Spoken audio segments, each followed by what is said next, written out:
আজ আমরা আলোচনা করব জিওগ্রাফি শব্দটির উৎপত্তি, জিওগ্রাফি শব্দটির ব্যাখ্যা এবং জিওগ্রাফি শব্দটি প্রথম কে ব্যবহার করেছিল এবং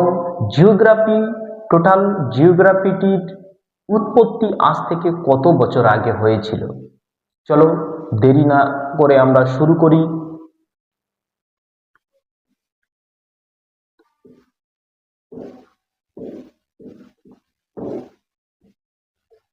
জিওগ্রাফি, এই জিও শব্দের অর্থ পৃথিবী আর গ্রাফি শব্দের অর্থ বর্ণনা,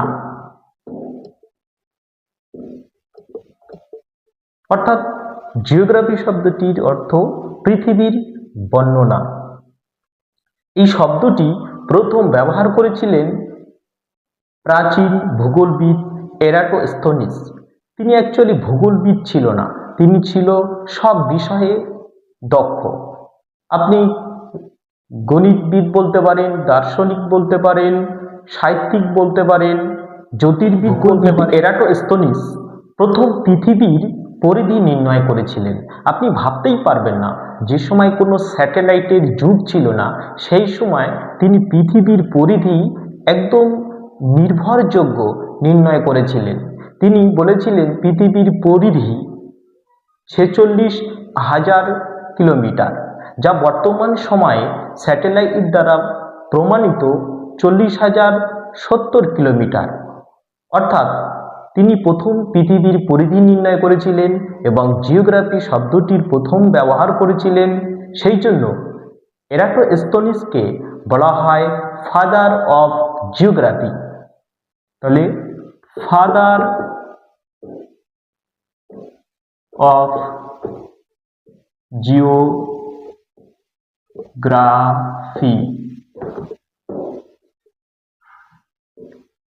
এরাটোস্থেনিস, ফাদার অফ জিওগ্রাফি। পৃথিবীর বর্ণনা করতে গিয়ে সমগ্র পৃথিবীকে কয়েকটি মণ্ডলে বিভক্ত করেছে, মূলত 4টি মণ্ডলে বিভক্ত করেছে। চলো দেখা যাক কি কি মণ্ডলে বিভক্ত করেছে।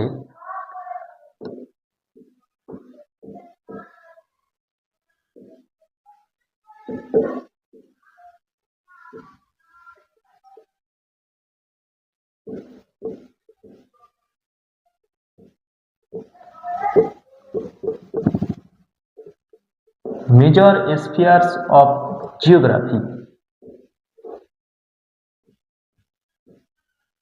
1 নম্বর লিথোস্ফিয়ার,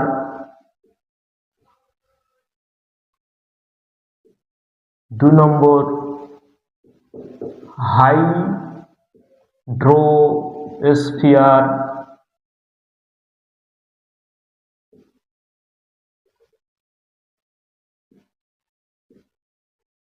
3 নম্বর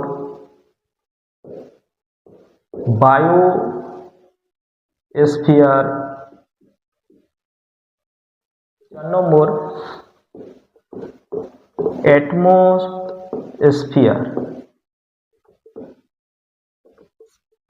অর্থাৎ লিথোস্ফিয়ার বলতে বুঝি শিলামণ্ডল, হাইড্রোস্ফিয়ার অর্থাৎ জলমণ্ডল, বায়োস্ফিয়ার অর্থাৎ জীবমণ্ডল এবং অ্যাটমসফিয়ার অর্থাৎ গ্যাসীয় বা বায়ুমণ্ডল।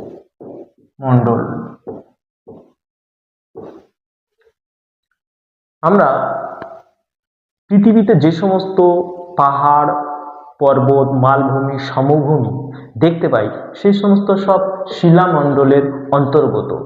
এবং পৃথিবীতে যে সমস্ত সাগর, মহাসাগর, হ্রদ আমরা দেখতে পাই, সেই সমস্ত জলমণ্ডলের অন্তর্গত। এবং জীবমণ্ডলের অন্তর্গত সমস্ত জীবকুল এবং অ্যাটমসফিয়ারের মধ্যে অন্তর্গত আমাদের চারিপাশের যে গ্যাসীয় মণ্ডল, অর্থাৎ বায়ুমণ্ডলের যে আমরা স্ট্র্যাটোস্ফিয়ার থেকে এক্সোস্ফিয়ার পর্যন্ত যে সমস্ত আমাদের গ্যাসীয় মণ্ডল পৃথিবীকে আবরণ করে রেখেছে, সেগুলিকে কি অ্যাটমসফিয়ারের ক্লাসে আমাদের 10টি শর্ট এমসিকিউ নিয়ে আমরা আলোচনা করব। চলো আজকের ক্লাসের আমাদের কি কি শর্ট কোশ্চেনগুলো ছিল এবং তার উত্তরগুলো। প্রাচীন ভূগোলের জনককে? প্রাচীন ভূগোলের জনক আমি আগেই বলেছি এরাটোস্থেনিস। এরাটোস্থেনিস।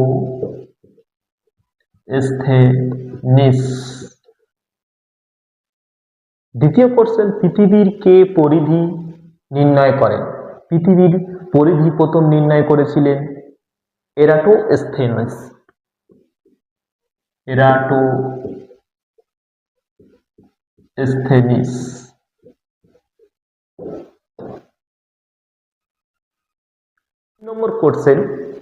3 নম্বর প্রশ্ন, আধুনিক ভূগোলের জনক কে?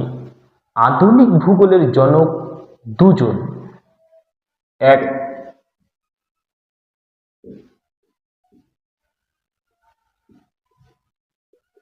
আলেকজান্ডার ভন হান্টার, দ্বিতীয় নম্বর কার্ল রিটার। আলেকজান্ডার ভন হান্টার এবং কার্ল রিটার। 4 নম্বর, ভূগোল পৃথিবীকে কয়টি মণ্ডলে ভাগ করেছে? 4টি। জিওগ্রাফি শব্দের অর্থ কি? পৃথিবীর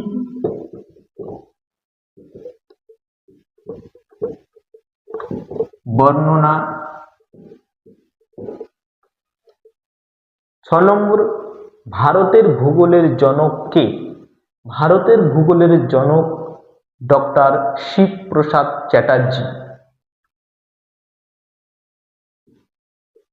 ডক্টর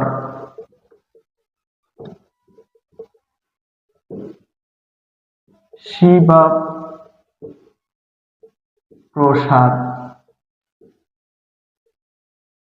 চ্যাটার্জি।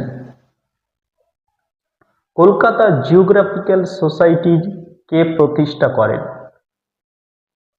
ভারতের ভূগোলের জনক হলেন ডক্টর শিবপ্রসাদ চ্যাটার্জি। ইনি ছিলেন একজন বাঙালি।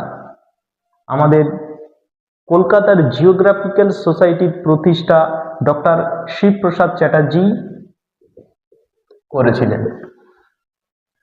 কে প্রথম পৃথিবীর মানচিত্র আঁকে? পৃথিবীর প্রথম একটি সম্পূর্ণ নির্ভুলযোগ্য মানচিত্র এঁকেছিলেন এরাটোস্থেনিস।